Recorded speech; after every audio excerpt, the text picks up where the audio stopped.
Hello, hello, everyone. This is Linus, and I am bringing you the Wellness Woman Show. Welcome, welcome, welcome. I'm so glad that you're here listening and in some places being able to see us. Thank you for the remarkable technology that we have today to be able to live stream where you can see us right now in living color, and also be able to take that audio and broadcast it to all the wonderful stations. Many thanks to New Earth International TV, radio.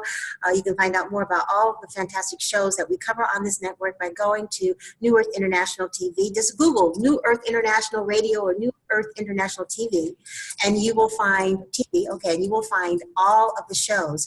And we are a network that produces wonderful shows that are in particular of interest to women, produced for women, by women, about women. And the Wellness Woman Show definitely is about being well and how to live a holistic life. And today we have with us DrStem. And that's the nickname I'm going to give her. That's what people call her. He has a beautiful and illustrious name, but as is tradition with me when it comes to talking about my guests, I always say that the guest are the experts when it comes to themselves. So I'm going to ask her to tell you a little bit about herself. But before we do that, I want you to know that she truly is a Renaissance woman. She is a native of Zimbabwe and is gifted in many areas. She's a certified speaker. She's a trained psychotherapist. She specializes in helping people to stay motivated while they go through transitions and inspire them to still keep pushing. And I can tell you with the conversations that I've had with her, that is exactly what she does. And welcome to being here on Wellness Woman, DrStem. It's wonderful to have you. And give us your full name, because I didn't want to destroy it. Thank you. Thank you so much. You know what? Everybody does that. She say, "Can you say your name?" It's pronounced Stembile Malatini. Stembile Malatini. Yes, Stembile Malatini, and it means hope. Okay. Yeah. Wow. That's a great name for what you do. Exactly. So tell us about your background and what motivated you to want to help people with this particular area when it comes to being motivated and dealing with transition. You know, it's so funny because then I grew up wanting to be a lawyer and I wanted to be a doctor, like a real doctor. As they say, medical doctor are the real doctors. So I ended up being a doctor, but I'm a psychotherapist. And the way that I ended up doing that is I was working as a nurse's aide in a nursing home. And what happened was there was a patient that came in, you know, with, it was a grandmother that was coming in with her daughter pushing her in the nursing home. And when they came in, I did what comes natural to me as a nurse's aide. As a person, I went in to help. The daughter was crying, mom was crying, I don't want to be here. And I went and helped out and helped them transition and took care of mom. Even when I wasn't assigned to her, I would go in a room to make sure, because I was the first face that she saw. And I promised the daughter that I would make her comfortable. And, you know, during the time that I was taking care of her and just checking in on her, she said to me one day, you know, people had been calling me STEM for short, STEM. She says, "STEM, what are you doing in school?" And I said, "Oh, I'm doing computer science." And she says, "No, you're not a computer science person." I said, "What am I?" She said, "You are a social worker." And the first thing I did was, no, I don't want to be a social worker. She's like, "Why? You do that so natural." And I said, "Because social workers in my country, they tell people not to have too many kids. They give people birth control and they go knocking door to door. And I'm not going to do that. That's not, you know, my forte." She says, "No, honey, here they actually get licensed and they can talk to people and they can help people transition the way that you help me." I said, "Oh, you mean there's another position?" Just, I was doing my work. She says, "No, honey, go to school and ask them about social work and then see if you can do that as a profession." And that's how I ended up doing a master's in social work. And then I have a doctorate in educational psychology. That's wonderful. I understand the whole concept of social workers. My father was a social worker. My sister is. Wow. In fact, my father used to be director for the Department of Social Services for the state of California. So I know exactly what it is that you do. And it's such a fundamentally important position and also an important genre of our society to have. Individuals who really have the knowledge to help us through everyday situations that sometimes make us feel like we're the only ones going through them. Right before we came on air, we were talking about, you know, how crazy things have been. And sometimes you really do feel like you're the only one. But the reality is that we all go through things. You're And right. maybe one of the reasons why we have that idea that it's just us going through it is that we have a tendency to isolate when we're going through things and not to share with others what's happening with us. You're right. I wanted to talk in particular about what we're going through right now. And no matter who, when you might be listening to this broadcast or viewing this broadcast, this happens to be happening in January of 2017, the day before the inauguration. Our country is getting ready to go through some transition. Some people are excited about it. There's a lot that aren't. I think we all know if you've been, if you're flying the wall somewhere in the United States and in other countries, you know that there are some people who aren't too happy about what's going on. So for those people in particular who aren't happy, who are feeling traumatized about the election results, what kinds of things can they be doing to kind of move forward with some modicum of optimism and hope? You're right. The one thing that I have to emphasize is as women, we go through transition like no other human being on this earth, because we go through a lot of things in our lives that are, that change, whether it's getting married, having children, getting divorced, getting separated, getting a job, being fired from a job, being looked over for a promotion. All those are transitions that people have a difficulty sometimes going through. So what we're going through tomorrow, which is the 20th, is another phase of life that we have to face. The reality of it is what it is, and there's nothing that we can do for tomorrow not to happen. It's going to happen. So the first thing that we have to do is to accept that it has happened. Because then the one thing that I think is worrying people is, for the next 4 years, what is my life going to be like? Well, let me tell you something. Life is going to change as a whole in general, with everything that is going to be shifted and changing. But what you have to prepare is, how will you change your own personal life as the laws and the rules shift and change? How are you going to shift and change? Because that's what's key, your mind frame and your ability to be able to change, so that your life doesn't feel the ripples and ruffles, but it's stagnant and stable, regardless of the changes. In other words, embracing that change. Embracing that. Right, instead of feeling victimized by that change. Because the victimization that we're going to do is our own victimization, which is more painful than the victimization that the current, presidency or new cabinet is going to do to us. It's what we take from whatever is going to come in as change, and how we're going to embrace it and change it.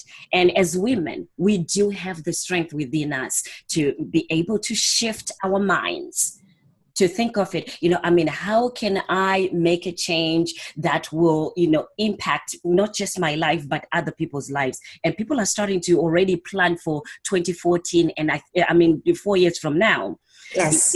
So, and that will give us more energy in trying to strategize and plan for the next, 4 years on how those elections will change, the outcome. But it's interesting. I look personally as the results of the election as a real wake-up call. Yeah. And what I've been encouraging my friends and family, and especially my daughters, because I have 4 daughters, if you don't like the results of the election, the one thing that you can do about it is to begin to get involved. Instead of moving into your shell and isolating. And I think we all went through a period of that. I went through a period of not watching. I was watching television forwards and backwards, the news stations and all that, for the last month leading up to the election. After it happened, I had to take a break from it. I kind of went into my little shell. And then I began to list the things that I could do to make a difference. And one of them, of course, was getting involved. And it's interesting because President Obama mentioned it in his exiting address. He said, if you don't like the way things are right now, he said, get a clipboard, get some signatures, and run for office. I said, okay, that's a great idea, but we don't necessarily have to do anything as grandiose as that. There are things that you can feel empowered. And I think beginning to get involved in your community, your church, or whatever it is a form of empowerment. And to encourage, especially those young people that are now eligible to vote. Most of them didn't even go to the polls. They didn't go, but they made a difference in President Obama's, office, to bring him into office for the 8 years that he was in office. And this time I didn't hear a lot of us going into the schools and the young ones in the church and talking to them and encouraging them to go to the polls and educating them. But this time here is the time to strategize and put them in place where we start to educate them about how important their vote counts. Yes, yes, absolutely. Now, there's something else that you talked about, because you sent me this wonderful information in terms of things that we can do to begin to feel more engaged and to kind of move us forward out of that slump. Some people call it the Trump slump. I don't want to give it. I haven't heard that one. Yeah, the Trump slump. I don't want to give it that much power. I don't want to call it the Trump slump. Let's just call it a slump, okay? A slump, okay. So what can we do to get out of this feeling of gosh, oh, woe is me. This is going to be horrible. It's not going to get any better. What can we do to move out of that slump? You mean like taking care of yourself? Yes. Yeah. I mean, self-care, on its own is probably, like I said, the mind first would be the first thing that we need to do to shift, the way that we think. But, also in a place where we cannot just focus on the negativity of this, administration that's coming on.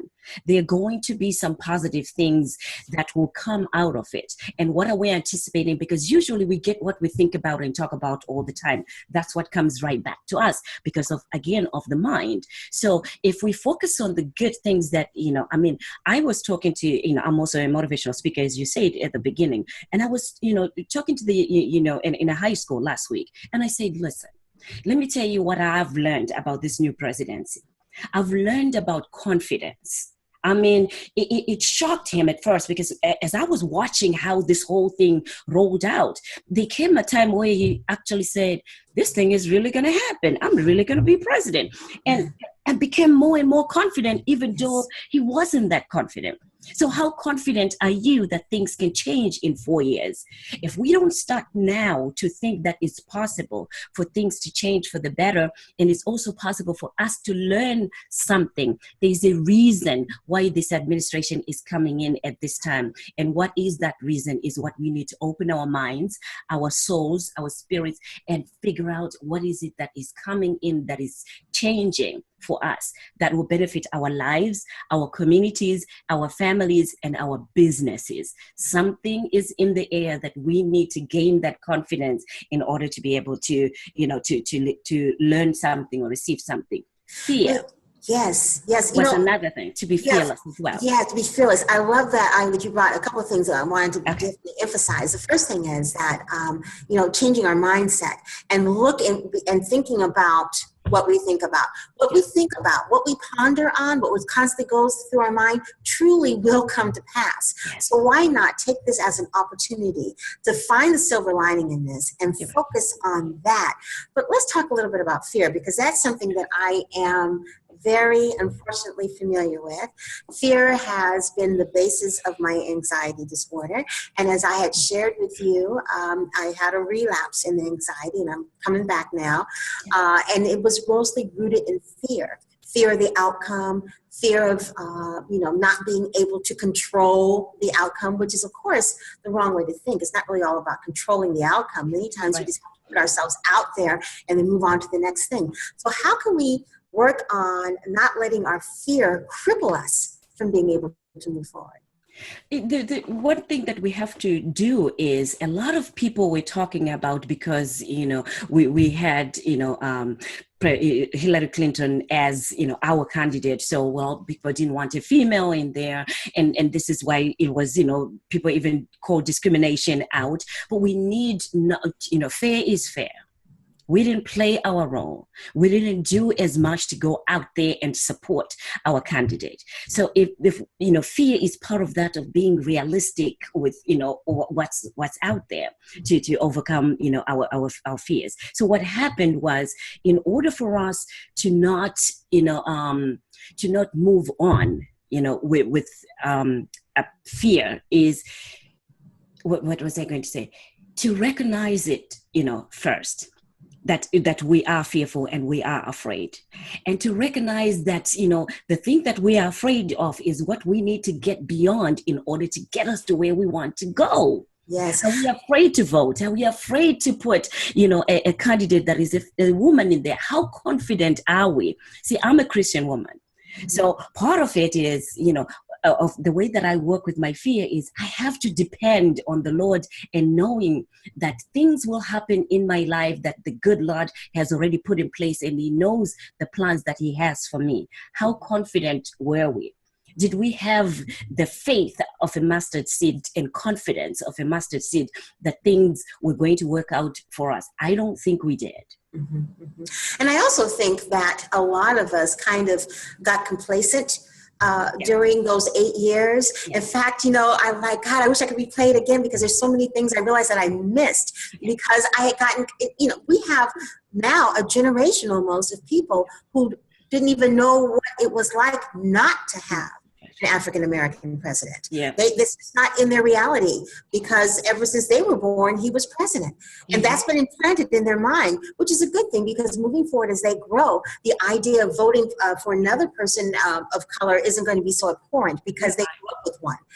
But aside from all of that, the mind is so powerful. And I find that I want to say to those who are dealing with fear, fear of the future, fear of, losing benefits or programs that you've been involved in, whatever. Sometimes the best way to deal with fear is just like the best way to deal with change. Go ahead and embrace it, lean into it, and write down what's the worst thing that can happen.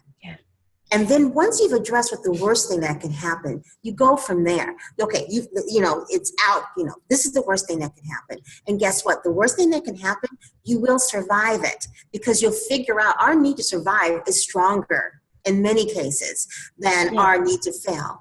And so I think that that's very powerful. I'm sorry, go ahead, Deborah. No, I was going to say, with the benefits that you just mentioned, what happens is usually too, when those benefits shift and you lose some benefits, somewhere, somehow, everything will be shifted as well to match these new benefits that you have, so that everything still, serves to the better, for your betterment. So I think, you're right. If we are not even exaggerating, because as the fear, once you live on fear, it exaggerates. It just becomes more and more and more. Yeah. I know. Yeah. That's true. And it can be debilitating. Exactly. But it is so empowering when you conquer that fear and you move past that. I can tell you right now, I had a conversation right before this broadcast that I was fearing, because I didn't know what the outcome was going to be. So I had to think, okay, what's the worst thing that can happen? So I thought about what the worst thing that can happen was. I said, okay, I can deal with that. And then once I got through that conversation, and right before I came on with you, I was so excited because I conquered my fear. The outcome of the call was much better than what I had thought. And many times the things that we think about in terms of how bad it is never as bad. No, not at all. And I want to take something from Obama's playbook. He's got so many, but one of the things he talks about is that his undying hope, or as one of his first books was, his audacity to hope, that no matter how bad it seems, it can always get better. We don't want to let our fear be the cause of why we lose our hope. You're right. What I did was, when I was going through, now I'm more confident than, I surprise myself every time, because then what I did to work through my fear is I wrote a book. It's time to shift from fear to faith. When you read that book, you can tell, that I was having my own struggles, and I thought, how can I be so afraid to do things that other people are doing? To step into, the limelight and do what everybody else is doing. But what I found is, when you start working on your fears and putting your mind frame on overcoming them and trying to do things that you were born to do, that are natural, we call them passions. We, working on purpose, living on purpose. For some reason, when you step into that direction, the fears start moving on the side, and you start feeling comfortable in your own body. comfortable doing the things that you're doing because it becomes so natural. And I think that's the key for us to be able to become natural tomorrow and celebrate the fact that I am from Zimbabwe. My country is not stable right now. The people are not stable right now. So I will be the last person to not celebrate the fact that I'm alive. I'm blessed to be in this United States. No matter what the changes are, there will never be anything close to me going back home in the lifestyle that I will have home. It's always better here. No matter what changes there are, it's much better, 1,000% better than what it is at home. Politically, economically, financially, everything is worse in Zimbabwe than it is over here. So I have a point of reference for me to be able to pull through tomorrow. For the listeners that are listening out there, what is your point of reference? What do you have to be grateful for? Because when we find the things that we're grateful for, and joyful for, that we can be thankful for, sometimes it takes us away from complaining and grumbling about things and just get to that point where we are rejoicing and grateful for that one thing that you can find about tomorrow. I was just going to say that because you talked about, change and how to embrace that. And we talked about, fear and how to overcome that. And we even talked about hope and the importance of that. Yes. But gratefulness, gratitude, that is so key towards getting past times like this. I always think about the idea of gratitude journaling and writing down every day those things that I'm thankful for. Because once again, the things that you think about, that you focus on, that you concentrate, that you ponder on, those things will come to pass. And I take it a step further. I wrote a book, and I've had her on my show before. Her name is Mae McCarthy, and she wrote a book called The Path to Abundance. And it has to do, one of the things that she does is she declares in advance what she's grateful for before she has it. She always thinks, she calls it her chief spiritual officer. We call it God, whatever. She thanks her CSO. Every morning she writes a letter to her CSO. And when in the letter, she writes down what she is grateful for before it happens. And I think that is so key, that we begin to think about how we want our lives to be if we're feeling bad right now. How do you want to feel tomorrow? We'll start declaring it right now. You're right. And what changes would we want, the upcoming presidency to put in place that will benefit our families, our businesses, our lives? What changes are those that we want to see in place? And let us start, declaring those and working through those. If this administration does not put those in place, at least when the next administration comes, we can influence whoever will be running to make sure that they can put those things in place, because that's also our right. And we can begin to plant the seeds right now. We can plant the seeds right now. And we can plant them in fertile ground, because guess what? Not everybody, as we know, there was an extra 2.4 million people who did not vote for this administration. We won in the Electoral College. And we respect that result, and we will move forward with that result. But we also, here's something to be grateful for, folks. We live in a democracy. And we're getting ready to see the epitome of our democracy, regardless of what your politics are, in a couple of days. On this Saturday is the Women's March in Washington, D.C. And they're expecting 250,000 women and people or more. And something like that is an opportunity to get involved and to let yourself be heard. And whether you do a march, something as grandiose as that, or volunteer for a committee, sometimes doing something towards planting that seed. You're right. And in those, one of my passions is I work with teenagers and parents. And teenagers are just a step, over to being adults that are voting, or voting age. So as we demonstrate or have meetings or have a voice out there, let's be cognizant of what influence that we are influencing these young leaders of tomorrow. What messages are we sending to them? Because they are going to make the difference. They are the ones that if they go out and put themselves together and gather themselves together, they can make a change that will shift this whole country or way of voting. But then they are looking up to the adults for an example. So again, we're talking about how we're going to cope with tomorrow's change, we are going to cope with this transition. How we cope will influence, the teenagers and the young leaders of tomorrow. That is so important. I'm glad you mentioned that too, because we have to remember our children, their children, other young people, they're watching us. They're watching. They're following our cue. And while we were going through the election process, I have daughters who are all millennials. Yes. They're all late 20-somethings, couple 30-somethings. And, the millennials went through a period where they just weren't going to vote because they didn't like either candidate for whatever reason. And my kids were right in there. And I kept talking to them and modeling to them about the importance of that vote, about how that vote was earned in the first place, as African Americans, what we went through to get that vote, as women, what we went through to get that vote, and how important it is that they exercise that vote and not always deal in absolutes, because, life is not an absolute.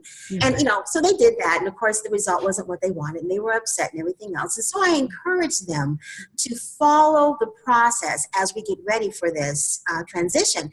And one of the things that I think has been so wonderful about this transition, and for those of you who haven't had a chance to see it, go back to YouTube and take a look at the speeches and activities that have been leading up to this, that the Obamas have done as a healing mechanism for those who have felt so disenfranchised.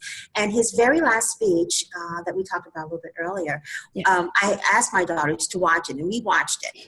And my daughter wrote something so beautiful afterwards. I said, girl, chip off the old block. But she was talking about how motivated she was. And how she was ready to do what was necessary in her community to make a difference. So it can kind of soften maybe whatever's going on or might later happen. But I thought, yes. And I thought to myself, if I had really allowed them to see how I was feeling, which was a hot mess. I know, right? But I knew that it was important for me to model to my children and their friends that we still have hope, that there's still tools and things that we can do to make a difference. Because after all, this is our life. This is just a moment in time. It is not the totality of your life. But plus then we also have to remember that, he is an elected president who will be up there, but everything that's going to happen in our communities, in our homes, in our businesses, is up to each of us as individuals. That's how we can help, the administration. So for us to complain about who's been put in leadership, it's almost like, when we were in high school or in college and some people are selected as the leaders in the school leadership. And then we all get mad because, why would they put Mary? Or why would they put John? But then guess what? John cannot, he's just representing the school board. But otherwise, we are the people that will influence, how he will lead. Yes. So as we are doing this, so as we are thinking about it, not supporting him so that he can do his job well, is not also going to help us. So we have to be cognizant of that as well. Yeah, I like that. In fact, as a friend of mine said, you don't want to feel disempowered during this time. You want to feel empowered. Yes. And we can choose how we can empower ourselves and how we can make an influence and how we can make ourselves seen individually. This show here that you're doing, this is powerful because you can continue bringing positive people that will encourage, empower, motivate, inspire women so that we cannot be, because we can be bitter. We're just we can really be bitter. So somebody has to come back and say, tone down. What is it that we can do so that we come out as positive so that somebody can listen rather than the anger and the frustration? We need people that can say, okay, let's now organize so that we come out in an organized way, intelligent way, just like we want our children to, look intelligent and speak intelligently. We need to come together and come out with plans and things that will work for the next 4 years and also will work to make an impact and change in the next 4 years once that time comes. And I like what you just said too. And President Obama, again, he mentioned in his last speech about talking to each other, communicating. Yes. One of the things that we learned from all of this is that we really haven't been talking to each other. Yeah. We've been doing the social media stream and things like that. And it feels like you're talking to someone, but it's not a face-to-face conversation. Conversation. There's nothing wrong with exchanging ideas and talking to people, even those who may not necessarily agree with you, because you'll find many times you have more things in common with that person that may not agree with you politically than not. I think that part of the healing process on both sides is to be able to communicate in a respectful way, looking for opportunities of camaraderie and opportunities of things that we have that are in common, rather than looking for the discords. You're right. And as a psychotherapist as well, I have to come out and remind people that, getting yourself frustrated and, anxious and sad and depressed, that's also not going to work well for you as far as your health is concerned. Yes. Because then a lot of people, I know the frustration is there, and I know that it takes us back into the days of slavery. And, there are a lot of things that are very upsetting that will be coming down, but we need you to be alive, and we need you to be healthy. And that is not something that the current presidency or they can take care of. You will have to take care of your own body, your own mind, and remember to put the brakes on and say, you know what, I cannot drive myself too crazy, because then I'll get sick. And at the end of the day, maybe the next 4 years, I was thinking I could make a difference, and you won't be here, or you will be. Right.